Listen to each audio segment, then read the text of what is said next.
ಯೋಜನೆ ಮತ್ತು ಸಾಂಖ್ಯಿಕ ಸಚಿವ ಡಿ ಸುಧಾಕರ್ ನಿಧನರಾಗಿದ್ದು ಚಳ್ಳಕೆರೆ ನಿವಾಸದ ಬಳಿ ಅಂತಿಮ ದರ್ಶನಕ್ಕೆ ವ್ಯವಸ್ಥೆ ಮಾಡಲಾಗಿದೆ. ನಿನ್ನೆ ಸಂಜೆ 7 ಗಂಟೆಯಿಂದ ಅಭಿಮಾನಿಗಳಿಂದ ದರ್ಶನ ಮಾಡಲಾಗ್ತಾ ಇದೆ. ಬೆಳಗ್ಗೆ 9 ಗಂಟೆ ಬಳಿಕ ಸಾರ್ವಜನಿಕ ದರ್ಶನಕ್ಕೆ ವ್ಯವಸ್ಥೆ ಮಾಡಲಾಗಿದೆ. ಚಳ್ಳಕೆರೆ ನಗರದ ಡಿ ಸುಧಾಕರ್ ಕ್ರೀಡಾಂಗಣದಲ್ಲಿ ಸಿದ್ಧತೆ ಮಾಡಿಕೊಳ್ಳಲಾಗಿದೆ. ನಿವಾಸದಿಂದ ಸ್ಟೇಡಿಯಂವರೆಗೂ ಪಾರ್ಥಿವ ಶರೀರದ ಮೆರವಣಿಗೆಯನ್ನು ಹಮ್ಮಿಕೊಳ್ಳಲಾಗಿದೆ. ಗಾಂಧಿ ವೃತ್ತ, ವಾಲ್ಮೀಕಿ ವೃತ್ತದ ಮೂಲಕ ತಲುಪುವ ಪಾರ್ಥಿವ ಶರೀರ ಬೆಳಗ್ಗೆ 9ರಿಂದ ಮಧ್ಯಾಹ್ನ 3 ಗಂಟೆವರೆಗೂ ಸಾರ್ವಜನಿಕ ದರ್ಶನಕ್ಕೆ ಅಂತ ವ್ಯವಸ್ಥೆ ಮಾಡಲಾಗಿದೆ. ಬಳಿಕ ಜೈನ ಸಂಪ್ರದಾಯದಂತೆ ಸುಧಾಕರ್ ಅಂತ್ಯಕ್ರಿಯೆ ನೆರವೇರಲಿದೆ. ಚಳ್ಳಕೆರೆ ನಗರದ ಶಟಲ್ ಕಾಕ್ ಗ್ರೌಂಡ್ನಲ್ಲಿ ಅಂತಿಮ ಸಂಸ್ಕಾರವನ್ನು ನೆರವೇರಿಸಲಾಗುತ್ತೆ. ಹಿರಿಯ ಸಚಿವ ಹಿರಿಯೂರು ಸುಧಾಕರ್ ಅವರ ನಿಧನ ಅವರ ಅಭಿಮಾನಿಗಳಿಗೆ, ಕಾರ್ಯಕರ್ತರಿಗೆ ನಿಜವಾಗ್ಲೂ ಒಪ್ಪಿಕೊಳ್ಳೋದಕ್ಕೆ, ಅರಗಿಸಿಕೊಳ್ಳೋದಕ್ಕೆ ಸಾಧ್ಯ ಆಗ್ತಾ ಇಲ್ಲ. ಶ್ವಾಸಕೋಶದ ಸೋಂಕಿನಿಂದ ಬಳಲ್ತಾ ಇದ್ರು ಡಿ ಸುಧಾಕರ್ ಅವರು. ಚಿಕಿತ್ಸೆ ಫಲಿಸದೆ ವಿಧಿವಶರಾಗಿದ್ದು ಇವತ್ತು ಅಂತ್ಯ ಸಂಸ್ಕಾರವನ್ನು ನೆರವೇರಿಸಲಾಗುತ್ತೆ.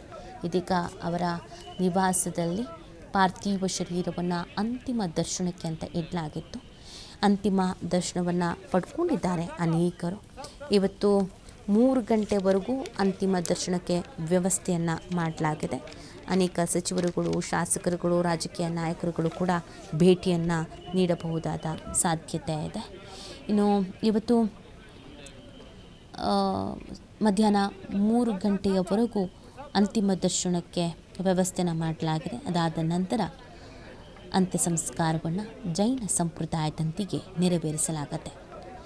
ಸಾವು ಬದುಕಿನ ನಡುವೆ ಹೋರಾಟ ನಡೆಸ್ತಾ ಇದ್ದ ಅವರು ಅಂತಿಮವಾಗಿ ಭಾನುವಾರ ಬೆಳಗ್ಗೆ ಅಂದರೆ ನಿನ್ನೆ ಬೆಳಗಿನ ಜಾವ ಕೊನೆಯುಸಿರೆಳೆದಿದ್ರು.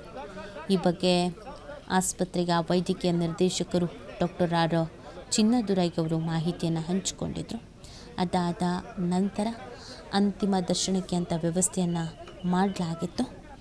ಇವತ್ತು ಅವರ ಹುಟ್ಟೂರಿನಲ್ಲಿ ಅಂತಿಮ ದರ್ಶನಕ್ಕೆ ಅಂತ ವ್ಯವಸ್ಥೆಯನ್ನು ಮಾಡಲಾಗತ್ತೆ. ತಮ್ಮೂರಿನಲ್ಲಿ ಬೆಳೆದಂಥ ಮಗ ಜನಪ್ರತಿನಿಧಿಯಾಗಿ, ಶಾಸಕರಾಗಿ, ಸಚಿವರಾಗಿ ಸೇವೆಯನ್ನು ಸಲ್ಲಿಸ್ತಾ ಇದ್ರು. ಇದೇ ಸಂದರ್ಭದಲ್ಲಿ ಅವರ ಆರೋಗ್ಯ ಹದಗೆಟ್ಟಿತ್ತು. ಆಸ್ಪತ್ರೆಗೆ ಅಂತ ದಾಖಲಾದವರು ಐಸಿಯುನಲ್ಲಿ ಚಿಕಿತ್ಸೆಯನ್ನು ಪಡಿತಾ ಇದ್ರು. ಆದರೆ ಚಿಕಿತ್ಸೆ ಫಲಕಾರಿಯಾಗದೆ ಕೊನೆಯುಸಿರೆಳೆದಿರೋದು ನೋಡಿ. ಅವರ ರಾಜಕೀಯ ಜೀವನವೇ ಒಂದು ಮಾದರಿ. ಕಷ್ಟಪಟ್ಟು ರಾಜಕೀಯ ಜೀವನಕ್ಕೆ ಬಂದವರು ಸಾಧನೆ ಮಾಡಿಬಿಟ್ರು. ಸಹಕಾರ ಕ್ಷೇತ್ರದ ಆಧಾರ ಆಗಿದ್ರು.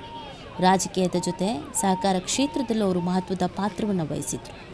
2 ದಶಕಗಳ ಕಾಲ ಸೇವೆ ಸಲ್ಲಿಸಿದರು. ಈ ಮುಖಾಂತರವಾಗಿ ಸಾವಿರಾರು ಮಹಿಳೆಯರಿಗೆ ಆರ್ಥಿಕ ನೆರವನ್ನು ಒದಗಿಸುವಲ್ಲಿ ಪ್ರಮುಖ ಪಾತ್ರ ವಹಿಸಿದರು. ಸಹಕಾರ ಕ್ಷೇತ್ರದ ಸಾಧನೆಗೆ ಅವರ ರಾಜಕೀಯ ಜೀವನಕ್ಕೆ ಮೆಟ್ಟಿಲಾಯಿತು ಅಂತ ಹೇಳಲಾಗತ್ತೆ. ಇನ್ನು ಸಮುದಾಯ ಇಲ್ಲದ ಕಡೆ ಗೆದ್ದಿದ್ದು ಜೈನ ಸಮುದಾಯಕ್ಕೆ ಸೇರಿದ ಡಿ ಸುಧಾಕರ್ ಅವರು. ಸಮುದಾಯ ಸಂಖ್ಯೆ ಅತಿ ಕಡಿಮೆ ಇದ್ದರೂ ಎಲ್ಲ ಸಮುದಾಯಗಳ ವಿಶ್ವಾಸ ಗಳಿಸಿ 4 ಬಾರಿ ಶಾಸಕರಾಗಿ ಆಯ್ಕೆಯಾದವರು. ಇವತ್ತು ಅಂತಿಮ ದರ್ಶನಕ್ಕೆ ಅಂತ ವ್ಯವಸ್ಥೆ ಮಾಡಲಾಗಿದೆ. ನಿನ್ನೆಯಿಂದಲೂ ಅನೇಕರು ಅಂತಿಮ ದರ್ಶನವನ್ನು ಪಡ್ಕೊಂಡಿದ್ದಾರೆ, ಅಂತಿಮ ನಮನ ಸಲ್ಲಿಸಿದ್ದಾರೆ. ಇವತ್ತು ಅವರ ಹುಟ್ಟೂರಿನಲ್ಲಿ ಅಂತಿಮ ದರ್ಶನಕ್ಕೆ ವ್ಯವಸ್ಥೆ ಮಾಡಲಾಗತ್ತೆ. ಇವತ್ತು ಈಗ ಸದ್ಯ ಅವರ ನಿವಾಸದಲ್ಲಿ ಪಾರ್ಥಿವ ಶರೀರ ಇದೆ. 3 ಗಂಟೆವರೆಗೂ ಸಾರ್ವಜನಿಕ ದರ್ಶನಕ್ಕೆ ಇವತ್ತು ಕೂಡ ವ್ಯವಸ್ಥೆ ಮಾಡಲಾಗಿದೆ. ಆ ನಂತರ ಜೈನ ಸಂಪ್ರದಾಯದಂತೆ ಸುಧಾಕರ್ ಅವರ ಅಂತ್ಯಕ್ರಿಯೆ ನೆರವೇರಿಸಲಾಗತ್ತೆ. ಚಳ್ಳಕೆರೆ ನಗರದ ಶಟಲ್ ಕಾಕ್ ಗ್ರೌಂಡ್ನಲ್ಲಿ ಅಂತಿಮ ಸಂಸ್ಕಾರವನ್ನು ನೆರವೇರಿಸಲಾಗುತ್ತೆ. ಸಚಿವರಾಗಿದ್ದರು, ಹಾಗಾಗಿ ಸರ್ಕಾರಿ ಗೌರವಗಳೊಂದಿಗೆ ಅಂತಿಮ ವಿಧಿವಿಧಾನವನ್ನು ನೆರವೇರಿಸಲಾಗುತ್ತೆ. ಈ ಬಗ್ಗೆ ಮತ್ತಷ್ಟು ಮಾಹಿತಿಯನ್ನು ನೀಡ್ತಾರೆ ನಮ್ಮ ಪ್ರತಿನಿಧಿ ಮಹಾಂತೇಶ್. ಲೈವ್ನಲ್ಲಿ ಜಾಯ್ನ್ ಆಗ್ತಾ ಇದ್ದಾರೆ. ಮಹಾಂತೇಶ್, ಈಗ ಸದ್ಯ ಅವರ ನಿವಾಸದಲ್ಲಿ ಪಾರ್ಥಿವ ಶರೀರ ಆಗಿದೆ. ಎಷ್ಟೊತ್ತು ನಿವಾಸದಲ್ಲಿ ಪಾರ್ಥಿವ ಶರೀರ ಇಡಲಾಗುತ್ತೆ? ಆನಂತರ ಮೈದಾನಕ್ಕೆ ಎಷ್ಟೊತ್ತಿಗೆ ಶಿಫ್ಟ್ ಆಗುತ್ತೆ? ಏನಿದೆ ಮಾಹಿತಿ? ನೀತಿ ಏನು ಶ್ವಾಸಕೋಶದ ತೊಂದರೆಯಿಂದಾಗಿ ಬಳಲುತ್ತಿದ್ದ ಸಚಿವ ಡಿ ಸುಧಾಕರ್ ಬೆಂಗಳೂರಿನ ಕಿಮ್ಸ್ ಆಸ್ಪತ್ರೆಯಲ್ಲಿ ನಿಧನರಾಗ್ತಾರೆ. ಈ ಹಿನ್ನೆಲೆಯಲ್ಲಿ ಅವರ ಪಾರ್ಥಿವ ಶರೀರವನ್ನು ನಿನ್ನೆಯಷ್ಟೇ ಹಿರಿಯೂರಿಗೆ ಅಂದರೆ ತಾವೇ ಪ್ರತಿನಿಧಿಸಿರುವ ಹಿರಿಯೂರು ಕ್ಷೇತ್ರಕ್ಕೆ ಕೊಂಡೊಯ್ದು ಅಲ್ಲಿ ಪಾರ್ಥಿವ ಶರೀರದ ಅಂತಿಮ ನಮನಗಳನ್ನು ಸಲ್ಲಿಸಲು ಸಾರ್ವಜನಿಕರಿಗೆ ನಿನ್ನೆ ಅಷ್ಟೇ ವ್ಯವಸ್ಥೆ ಕಲ್ಪಿಸಲಾಗಿತ್ತು. ಇದಾದ ಬಳಿಕ ನಿನ್ನೆ ಸಂಜೆ 6:30ಕ್ಕೆ ನೇರವಾಗಿ ಚಳ್ಳಕೆರೆ ನಗರದಲ್ಲಿರುವ ಶಾಸಕ ಸುಧಾಕರ್ ಅವರ ನಿವಾಸಕ್ಕೆ ಪಾರ್ಥಿವ ಶರೀರವನ್ನು ಕೊಂಡೊಯ್ಯಲಾಗುತ್ತೆ. ಅಲ್ಲಿಯೂ ಕೂಡ ರಾತ್ರಿಯಿಂದ ಬೆಳಿಗ್ಗೆವರೆಗೂ ಇಲ್ಲಿವರೆಗೂ ಕೂಡ ಪಾರ್ಥಿವ ಶರೀರದ ಅಂತಿಮ ದರ್ಶನ ಒಂದು ವ್ಯವಸ್ಥೆ ಕಲ್ಪಿಸಿರ್ತಕ್ಕಂಥದ್ದು. ಇದಾದ ಬಳಿಕ ಈಗ 10 ಗಂಟೆಗೆ ಇನ್ನೇನು ಕೆಲವೇ ಕ್ಷಣಗಳಲ್ಲಿ ಸಚಿವ ಸುಧಾಕರ್ ನಿರ್ಮಾಣ ಮಾಡಿರುವ 2004ರ ನಂತರ ಅವರೇ ಶಾಸಕರಾಗಿದ್ದಂತಹ ಸಂದರ್ಭದಲ್ಲಿ ಸ್ವತಃ ಅವರ ಒಂದು ಶಾಸಕರ ಅನುದಾನದಲ್ಲಿ ನಿರ್ಮಾಣವಾಗಿರ್ತಕ್ಕಂಥ ಡಿ ಸುಧಾಕರ್ ಕ್ರೀಡಾಂಗಣದಲ್ಲಿ 10 ಗಂಟೆಯ ನಂತರ ಪಾರ್ಥಿವ ಶರೀರದ ಅಂತಿಮ ದರ್ಶನ ವ್ಯವಸ್ಥೆಯನ್ನು ಕಲ್ಪಿಸಲಾಗಿದೆ.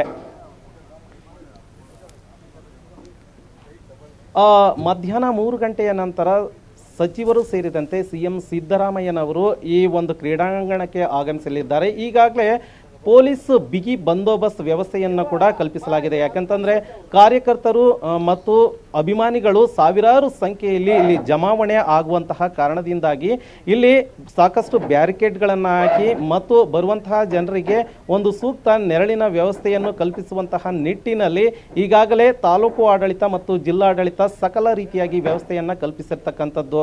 ಈ ಪೊಲೀಸ್ ವರಿಷ್ಠಾಧಿಕಾರಿಯಾಗಿರ್ತಕ್ಕಂಥ ರಂಜಿತ್ ಕುಮಾರ್ ಭಂಡಾರು, DC ಆಗಿರ್ತಕ್ಕಂಥ ವೆಂಕಟೇಶ್ ಮತ್ತು ಸ್ಥಳೀಯ ತಹಶೀಲ್ದಾರ್ ರೆಹನ್ ಪಾಷಾ ಈಗ ಸ್ಥಳವನ್ನು ನಿಗದಿಪಡಿಸಿ ಈಗಾಗಲೇ ಬಹುತೇಕ ಸಮರ್ಪಕವಾಗಿರ್ತಕ್ಕಂಥ ಒಂದು ವ್ಯವಸ್ಥೆಯನ್ನು ಕಲ್ಪಿಸಿದ್ದಾರೆ. 3 ಜನ ಅಡಿಷನಲ್ SP ಮತ್ತು 10 ಜನ DYSPಗಳನ್ನು, 27 ಜನ CPIಗಳನ್ನು, ಅದೇ ರೀತಿಯಾಗಿ 66 PSIಗಳು ಸೇರಿದಂತೆ ಒಟ್ಟು 1800ಕ್ಕೂ ಅಧಿಕ ಪೊಲೀಸ್ ಸಿಬ್ಬಂದಿಗಳನ್ನು ಇಲ್ಲಿ ನಿಯೋಜನೆ ಮಾಡಿದ್ದಾರೆ. ಯಾವುದೇ ಕಾರಣಕ್ಕೂ ಇಲ್ಲಿ ಅಹಿತಕರ ಘಟನೆಗಳು ನಡೆಯದಂತೆ ಸೂಕ್ತ ರೀತಿಯಾಗಿರ್ತಕ್ಕಂಥ ವ್ಯವಸ್ಥೆಯನ್ನು ಕಲ್ಪಿಸಿದ್ದಾರೆ. ನೀತಿ. ಓಕೆ, ಥ್ಯಾಂಕ್ ಯು ಮಂತೇಶ್, ತಮ್ಮೆಲ್ಲ ಡೀಟೇಲ್ಸ್ಗಾಗಿ.